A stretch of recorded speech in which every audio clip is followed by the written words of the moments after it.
আসসালামু আলাইকুম প্রিয় শিক্ষার্থীরা, রবিপ্রাজ ক্যাডেট স্কুল টিভি চ্যানেল থেকে তোমাদের স্বাগতম। আশা করি তোমরা সবাই ভালো আছো। আজকে এর আগে আরেকটি ক্লাস আমি নিয়েছিলাম। আজকে হলো তার দশমিক ভগ্নাংশের দ্বিতীয় পর্বের ক্লাস। গত ক্লাসে আমরা যোগ সম্পর্কে আলোচনা করেছি। আজকে বিয়োগ সম্পর্কে তোমাদের আলোচনা করব, কিভাবে বিয়োগ অঙ্ক করতে হয়। দেখো, এখানে দুইটি অঙ্ক লেখা আছে। একটা লেখা আছে 0.7 বিয়োগ 0.4। যেহেতু অঙ্কগুলা লম্বালম্বি ভাবে লেখা, অঙ্ক করার সুবিধার্থে তোমরা নিচে নিচে লিখে তারপরে অঙ্কগুলা করবা, যাতে তোমাদের ভুল না হয় আর কি। আমরা অঙ্কগুলা রাফ আকারে প্রথম করব। রাফটা তোমরা অঙ্ক করার সময় বাম পাশে করবে। আমি তোমাদের বোঝার সুবিধার্থে অঙ্কের নিচেই আমি তোমাদেরকে অঙ্কটা করে দিচ্ছি আর কি। দেখো, প্রথম লেখা আছে 0.7, তারপর আছে বিয়োগ 0.4।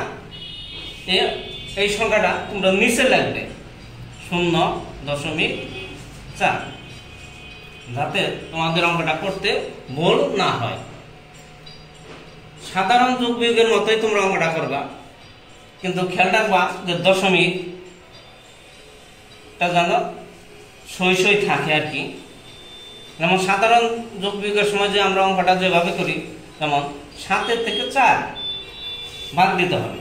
তাহলে 7 থেকে 4 বিয়োগ করলে কত হয়?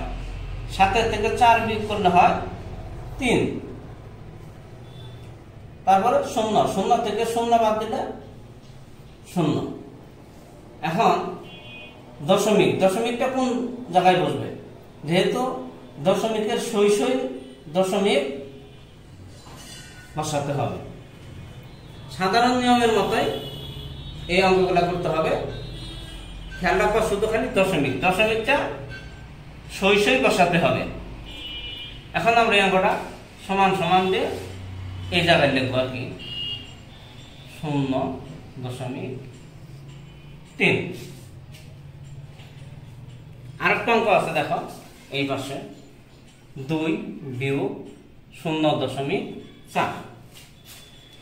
এটাও আমরা রাফ আকারে করে নেব।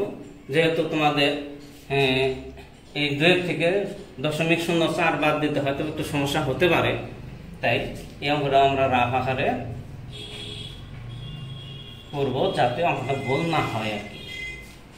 প্রথমে উপরে লেখা 2, দেখো তারপরে আছে বিয়োগ 0.4। এখানে কিন্তু দশমিক দেওয়া নাই, 2 এর পরে কিন্তু দশমিক দেওয়া নাই। তাহলে আমরা এখন এই দশমিকটা কোন জায়গায় দিব? দশমিকের যোগ বিয়োগ করার সময় যদি দশমিক দেওয়া না থাকে, তাহলে পূর্ণ সংখ্যা পরে একটা দশমিক বসিয়ে একটা 0 দেওয়া যায়।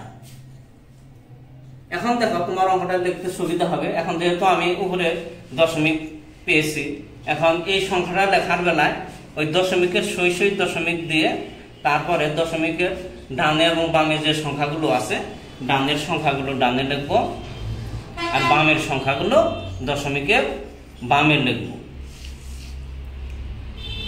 যেহেতু আমি বিয়োগ করতেছি, বিয়োগ চিহ্নটা দিয়ে নিলাম। এখন দেখো, যদি সাধারণ যোগ বিয়োগের মতোই অঙ্কটা করতে হবে, উপরে 0 হবে। সবসময় বিয়োগ করার সময় মনে মনে 10 ধরতে হয় আর কি। তাহলে 0 যদি 10 হয়, 10 থেকে 4 গেলে 6। 10 থেকে 4 বাদ দিলে 6। হাতে থাকে 1।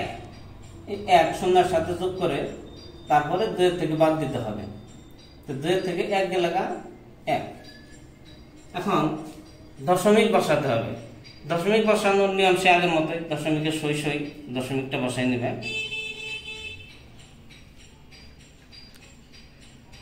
তো এখন কত হলো? 1.6। এটা আমরা উপরে সমান সমান দিয়ে ফলটা বসিয়ে নিব 1.6।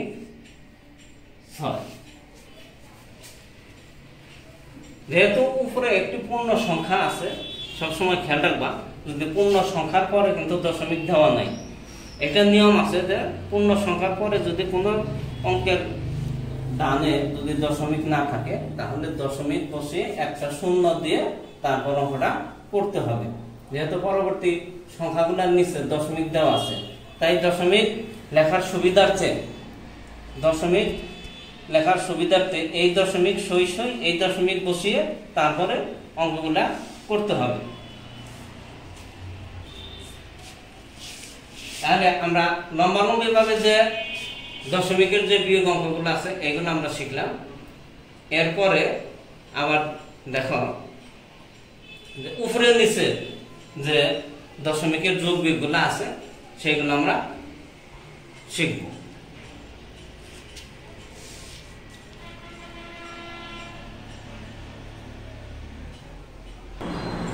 শিক্ষার্থীরা দেখো, এর আগে আমরা যে বিয়োগগুলো করেছি, এখন উপরে নিচে কিভাবে ভগ্নাংশের বিয়োগগুলো করতে হবে। এর আগে আমরা কি করেছি, লম্বি ভাবে যে বিয়োগগুলো ছিল সেগুলো করেছি। এখন উপরে নিচে কিভাবে বিয়োগগুলো করতে হবে, সাধারণ যোগ বিয়োগের মতোই সেই আমি আগেও বলেছি যে ভগ্নাংশের দশমিক ভগ্নাংশের যে বিয়োগগুলো আছে সাধারণ বিয়োগের মতোই তোমাদের করতে হবে। এখানে ভয় পাওয়ার কিছু নেই, যেহেতু 4 থেকে 3 বাদ দিতে হবে। 4 থেকে 3 বাদ দিলে থাকে 1। মনে করো মাঝখানে দশমিক নেই, তাহলে সাধারণ বিয়োগের মতোই আমরা বিয়োগগুলো করব। 4 থেকে 3 বাদ দিলে থাকে 1, এখানে 3 থেকে 1 গেলে বাদ দিলে থাকে 2।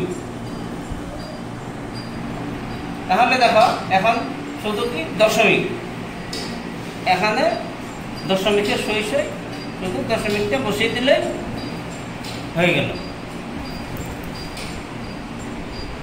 এই পাশে আর সংখ্যা আছে, দেখো এখানে 5 পরে কোথাও কিছু নেই, নিচে আছে 2.8। তাহলে এখন এই অঙ্কটা কিভাবে করবে, যেহেতু অঙ্কটা হলো আমাদের দশমিকের, তাহলে আমরা যদি মনে মনে একটা এখানে দশমিক দিয়ে ধানে একটি শূন্য বসিয়ে আমরা অঙ্কটা করতে পারি, তাহলে কি উপরে যদি শূন্য থাকে তাহলে শূন্যকে 10 ধরে 10 থেকে 8 বাদ দিতে হবে। 10 থেকে 8 বাদ দিলে থাকে 2, হাতে থাকে 1, সেই 1 2 এর সাথে যোগ করতে হবে। 2 আর 1 3, তাহলে 3, 5 থেকে 3 বাদ দিতে হবে। 3 বাদ দিলে থাকে 2। এখন দশমিকের সই আবার সেই আগের মতোই দশমিকের সই শুধু খালি দশমিককে বসিয়ে দিলে হলো। তাহলে দেখো, যদি তুমি এখানে দশমিক এবং শূন্য না দাও তাহলে মনে মনে ভাবতে হবে যে এখানে একটা দশমিক আছে এবং ডানে একটি শূন্য আছে, তাহলে শূন্যকে 10 ধরে 7 থেকে 8 বাদ দিতে হবে। আর তোমার বোঝার সুবিধার্থে তুমি দশমিক এবং শূন্য বসিয়ে নিলেও কোনো সমস্যা নেই, তাহলে তোমার অঙ্কটা করতে সুবিধা হবে, যাতে ভুল না হয় আর কি। তাহলে আজকে এই পর্যন্তই। যেহেতু দশমিকের পূর্ববর্তী ক্লাসে আমি দশমিকের যোগ সম্পর্কে আলোচনা করেছি, আজকে দশমিকের বিয়োগ সম্পর্কে আলোচনা করলাম। এর মাঝখানে যদি তোমাদের কোনো সমস্যা থাকে তাহলে আমাদের মোবাইল নাম্বার তোমাদের কাছে আছে, তোমরা আমাদের কাছ থেকে ফোন করে কোনো সমস্যা থাকলে জেনে নিতে পারবে। আজকে ক্লাস এই পর্যন্তই। তোমাদের সবাইকে ধন্যবাদ। আসসালামু আলাইকুম।